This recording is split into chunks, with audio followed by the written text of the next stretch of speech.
Well, hello there. I am so glad we get to hang out in this little corner of the online world. I'm Hanna Hermanson, certified coach, international speaker, author, and founder of Dream Life is Real Life. I've helped hundreds of coaches build, scale, and enjoy their online businesses, essentially make their dream life their real life. So welcome to the Dream Life is Real Life podcast. In these shows, you'll find the real people, concrete tactics, and weekly motivation and inspiration to make your dream life your real life. Look, I started this podcast to bring you the role models I never have. Here we are. We're back again. And today I have my friend Anna. Anna is a driven and compassionate coach that helps people defeat anxiety. That's right. Defeat anxiety. I'll say it again for the people in the back. She works with people who want to be happy and they're motivated to find the missing piece in their struggle with anxiety. They're ready to break free from it and the pain that it causes. With over a decade of collecting and applying scientifically proven tools, she also draws on her own experience as a certified Kundalini teacher and a rising leader in the wellness world. After working with Anna, you will be in control of your life with a whole new world of possibility in front of you, and that is what we're all about. So welcome to the show. Thank you. It is an absolute honor to be here. Yes, absolutely. So I am excited to dive into the work that you do. I emphasize the anxiety piece because whether or not you are diagnosed or you have a label or you're in some sort of, therapy or treatment for anxiety, I think if you're an entrepreneur or a go-getter, there is some element of anxiety fueling you or living with you. So I know the stuff that you teach is really applicable to people who are, maybe paralyzed by their anxiety and other people who aren't even really aware of how much it's impacting their life or their business. So let's dive into how this whole journey started for you. Did you grow up in Minnesota, the Midwest like me and think, I'm going to be a coach when I grow up? Or how did this all unfold for you? No, I was a teacher for many years, and that was my little girl dream, to be the teacher. And I did that. And looking back now, they always say hindsight is 20/20. And looking back, I was absolutely an anxious kid, kind of always on edge, little touch of OCD, all of the kind of warning signs that I would have a crash in my late teens, early 20s, which is, I think, for a lot of people when the hardest first hit comes with mental health.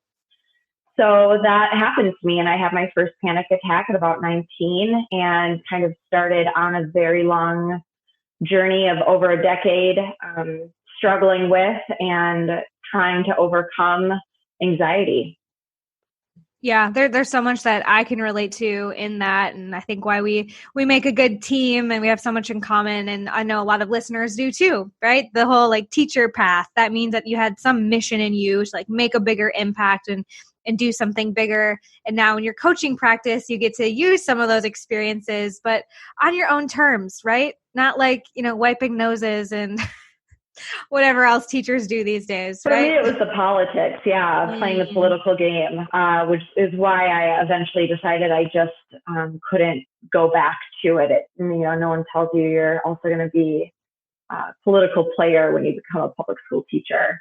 So, I think one of my major kind of comings to understanding that I wanted to, pursue the yoga and pursue being a coach was this realization that I am an educator. I'm an educator at heart. It is who I am. And when I left teaching, that was a really big blow for me. And it was really kind of an ego hit and an ego death of, well, who am I now if I'm not going to be a teacher? And stepping into the path of being a coach was very much me saying, I am a teacher, like you said, on my own terms. And I'm going to share with the world my gifts the way that I share them best. And I don't fit into anyone's box.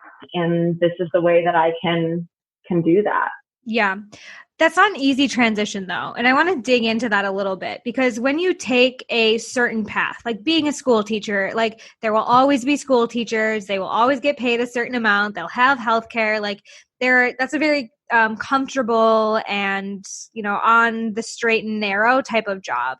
So when you step off of that path and you decide, I'm going to live life on my own terms, you mentioned having to question your identity of like, well, who am I if I'm not in this role? But another thing related to this question that I hear a lot is, but who am I to do it differently? Right? When you start your own business or you say you're going to be a coach or you become a yoga teacher, it's that imposter syndrome that can come up of like, I used to be a teacher. Who am I now? Am I good enough to do this next thing? Did you experience that yourself? Absolutely. And still do, it's that inevitable, imposter syndrome. You hear people talk about it, people Instagram about it, and you're kind of like, oh, haha, imposter syndrome. And then you start on a new path, you kind of start trailblazing your own way, and there it creeps in and you're kind of like, oh, that's what everyone's been talking about. Mm-hmm. Like, I feel like I'm waking up every day and pretending that I can do this, but deep down inside, I'm like, no, I'm a fraud. Like I'm tricking everyone into thinking that I'm a coach or I'm a this or that. Yeah. Totally. It's and tough. I love that you said, and you still have it, because I don't think it ever goes away, right? Like Elton John has stage fright. Oprah is still insecure about her weight. It's like, I've been doing this for 4 years and sometimes I'm still like, oh, what if they find out I don't have it all figured out? Or what if they find out like I have multiple, whatever thing they might find out, right? Because as you grow in your journey, like the spotlight gets bigger, the pressure changes. And it's not that you get out of imposter syndrome, but I feel you just get better at dealing with it, at recognizing it. And I know you have a method, right? Like you've kind of broken this down. So talk to us how you encourage or teach people to work with this imposter syndrome idea. Yeah, I think it's important to highlight that it never goes away. And if it does, that you need to question if you're growing and challenging yourself appropriately. I think it's a good little clue that if you're feeling that imposter syndrome creep back in, that means you're continuing forward on your path and you're still growing, which I think everyone in this space and anyone that's listening to this podcast is here because they're growing and pushing and trying to give back to the world. So because of that, it's important to have something in your back pocket to address it when it shows up. Yeah. So I love, this is the teacher in me. Lesson plan. Here we go. Here's our system. Yeah. And so I've developed a method that I use and I teach to help with this imposter syndrome. And it's simply called the ROC Solid method. So ROC being the 3 important letters. And it's, it all starts with that R, and that R is getting rooted. It's getting rooted in your big why. Why did you choose to begin on this path? Why are you here? What are you giving to the world? That, really digging deep and getting clear as to why you've chosen to do what you do. And like, okay, so using me as an example, right? I am a coach. I'm helping people defeat anxiety. Why? Why do I do that? Because I defeated anxiety, and because I know the pain that it is to be in that struggle. And I feel really passionately that no one should have to struggle for as long as I did or go, as deep as I did into that pain. No one should have to do that. So my why is coming from a place of experiencing that rock bottom and wanting to make sure that no one else has to go there. Yeah. So that's what I'm rooted in. I love that. I saw something online this week that said, no one can do it like you do it. And that really spoke to this idea, because sometimes people are like, why? Well, there's so many business coaches. There's so many, there's this, there's that, there's the other thing. But it's like your individual gifts are there. Your experiences are happened all for a reason. It's culminating to make you like some unique offering to the world. In my belief, I believe there's enough bakers, firefighters, everyone is here with like their own dream, and it looks different. There's not anyone with the same exact vision board, right? The dog and the color house I want is going to be different than Anna's dream cat and her dream cabin, right? Like even if we're both coaches. And so I think really getting clear on your specific why, not why other people are doing it, not why it makes sense, not why this is but like really teasing out the reason why your gifts and your experiences are exactly the way they are. Love it. Yeah, and that's so true for the clients, right? They're looking for something really specific. If they're going to invest in a coach, they want to have that connection. And, so maybe there's just two people out there, helping people do what you do because the rest of them said, well, there's already two people doing it. But the reality is those two people aren't going to resonate with everyone.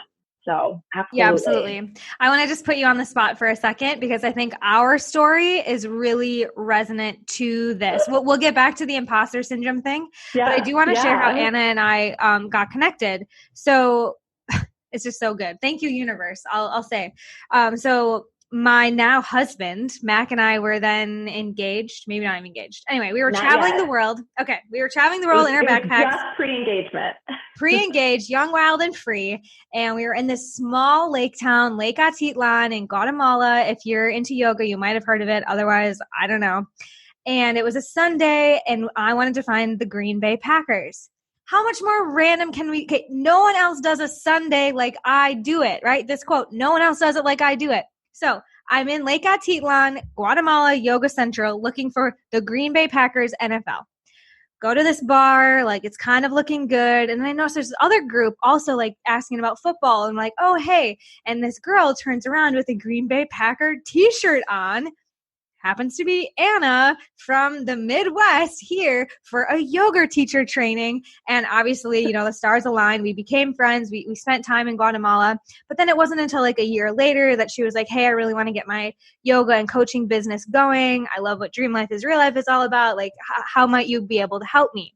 Like, that is the why, right? Like me showing up, Anna showing up in our perfect pursuits of joy and happiness, we happen to intersect. And I'm not like saying that this is your best marketing strategy, right? To just go out and do you and try to network at bars. But I am saying that when you do you, when you are rooted in your why and you live life on your terms, these are the types of experiences that happen. So back to imposter syndrome, but come on, we had to share that, right? We've got a good story. All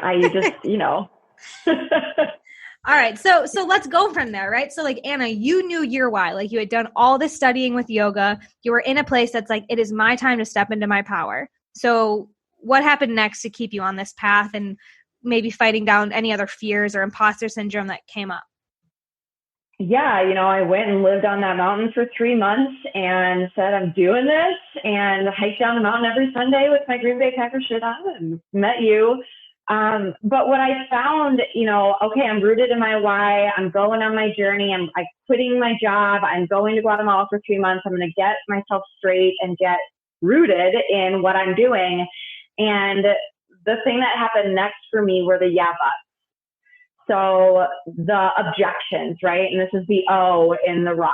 If the objections creep up as soon as you're like, I got this, I'm going for it, I've got my why, all of a sudden you've got, yeah, but I don't have the fancy degree. Yeah, but what if I get the clients and I don't deliver what I promised?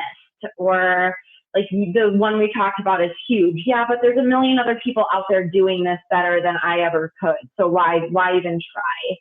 And they cycle those yeah buts, and they kind of they attempt to push you down and ask you to set down the work.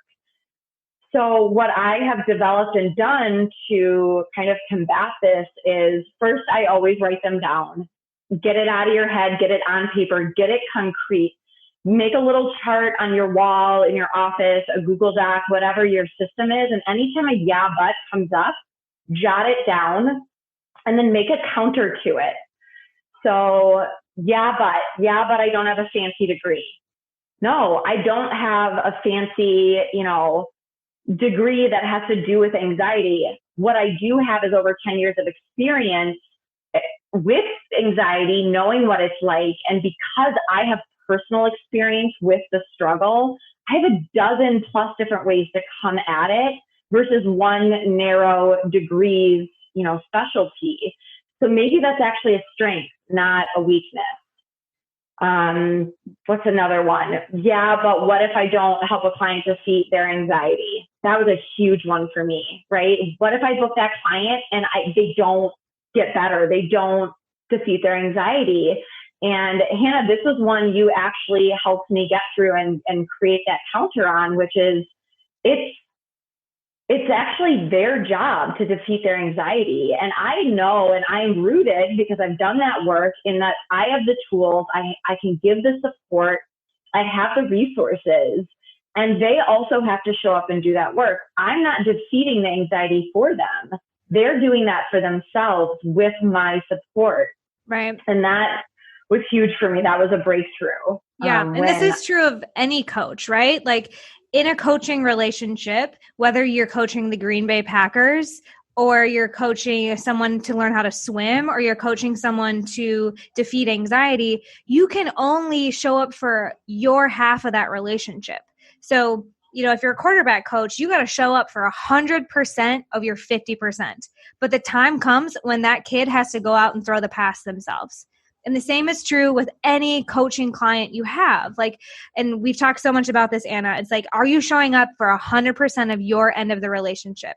Because that's all you can do. Like personal trainers, they're there for that hour, but if their clients go and binge on Netflix, ice cream, and Cheetos, then they're probably not going to get the results. And so does that personal trainer feel like they're a mess up or they didn't do enough? No, they showed up for their personal training, that agreement, that 100%. So I love that.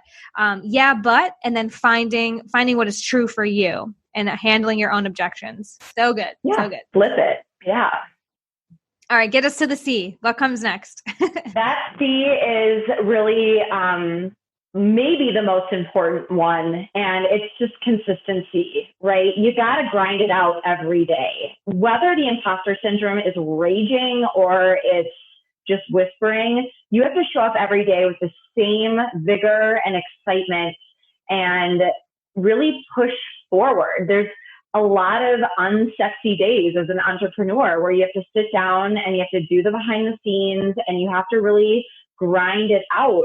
And you have to show up 110% on those days, just as much on the days when you have the client calls and you're booking the clients, the exciting, juicy stuff. It's the consistency, really waking up every day and saying, this is who I am, this is what I'm doing, and I'm going to do what it takes today to move one step forward. Yeah. I mean, if we go back to the personal training thing, it's you can't work out for a day or a week and say, cool, I'm fit. It's to really master this and deal with the challenges that keep coming up, like the next meal or the next week of workouts. The same thing is true in business. It's you got to show up, put in the reps, and watch yourself get stronger. Right. And I love that you're ending on this C, the consistency piece, because you can measure that. You can measure, are you consistently showing up to the work and getting better at it? I was just telling Mac a few years ago, we would literally throw pity parties. I would have a hard time or sales weren't working or the website, shit's always going wrong in entrepreneurship. So he'd be all right, wine and cheese, let's do it. Let's just sit in this, it's Friday, whatever. And honestly, the pity party would get to something. I'd be it's fine, a couple of glasses of wine in, the world is whatever, and we'd work through it. But now, we don't need a night of pity party. It's a couple of minutes of oh my gosh, a ridiculous person on Instagram called me this name, or this person's not ready for my program. And it's watching how quickly you can rebound from the imposter syndrome or from the rejection or from the frustration. Those are the other places you get to measure this. Do it consistently, check yourself before you wreck yourself, but then also watch how the response shortens, right? Yeah, I think instead of the yeah buts, it's the now what's. Oh, put that on Pinterest and save it for later. Right? Yeah, that's true. It's okay, they said no, now what? Well, I go out and continue to look for the next one. And I remember I was like having a hard go. I was having my pity party. I reached out to you. I'm like, I'm totally wine and cheesing over here. And you were like, you know what? Mac and I celebrated every no. And I was like, yeah, that's juicy. I like that because it means you're in action. You're showing up consistently. You're getting on the calls. You're doing the work. And eventually that person, I'm a huge believer in universal energy. And if you make the space for it, it will come in. You've got to just keep every day. You got to keep showing up and letting the universe know, I want this. I'm going for this. I'm not going to stop. And eventually the energy you put out will come back to you. I love it. And if you've heard this before and you're like, yeah, girls, like good for you. These things are cliche for a reason, right? They're cliche because they're true. And you can choose to believe whatever truth you want, but wouldn't it be more fun to believe that celebrating your no's and showing up day in and day out and focusing on the feelings you want to feel, like that's just a better belief to me to try on than the doubt and the fear. It happens, right? That's what Anna's saying. When you feel the doubt and fear, just choose better thoughts, handle your own objections, get rooted, and keep doing those reps. So break it down for us one more time. Just quick summary of how we overcome imposter syndrome. 3 easy steps. It's your ROC Solid method. R, you're going to get rooted in your why. Why are you doing this? Why is this important to you? O, handle your objections. Write them down, put them somewhere concrete, and then counter them with the flip, the positive, the yeah, but what if? Consistency. You got to show up to do the work, the sexy work and the unsexy work, the hard days and the celebratory days. Every day you have to show up excited about where you're going and willing to put in the grind to get there. So good. Spoken like a heartfelt, on purpose teacher and leader. I love seeing you in this light. That is such massive value you just shared. And I so appreciate that. And I'm sure others would love to get to know you more and continue this conversation. Or maybe they're just Packers fans and want to meet up. No. So where can people connect with you and learn more about what you do? Yeah, so I'm in a couple different places. I am on Facebook, and I have a Facebook group there where I'm offering a lot of great tools and resources. I am on Instagram at Anna Mahan Tara, and I am also on LinkedIn. What's the name of your Facebook group? I think that is a really great resource for folks to go to. Yeah, Defeat Anxiety Now. So if you really search that on any of the platforms, I should pop up. Defeat Anxiety Now. It's also great. Just like tell the universe what you want. Type that in. Defeat anxiety now, right? Yeah. Amazing. Yeah. Anna, thank you so much. And just a quick note, as Anna has been sharing, we did work together. And if you are interested in taking your business, your coach, your impact to the next level and reaching more folks with your online marketing and business strategies, feel free to also visit dreamlifeisreallife.com/show and take a step to schedule some time with our team to see if we can help you make your dream life your real life and business. All right, friends, I'll be back next week with another inspiring guest that will help you make your dream life your real life. All right, and that's a wrap for our Dream Life is Real Life show today. Thank you for hanging out with me, Hanna Hermanson, and our inspiring community here. Be sure to visit dreamlifeisreallife.com/show to get all of the resources and more that we talked about today so that you can keep building, scaling, and enjoying your dream life and business. Until next time.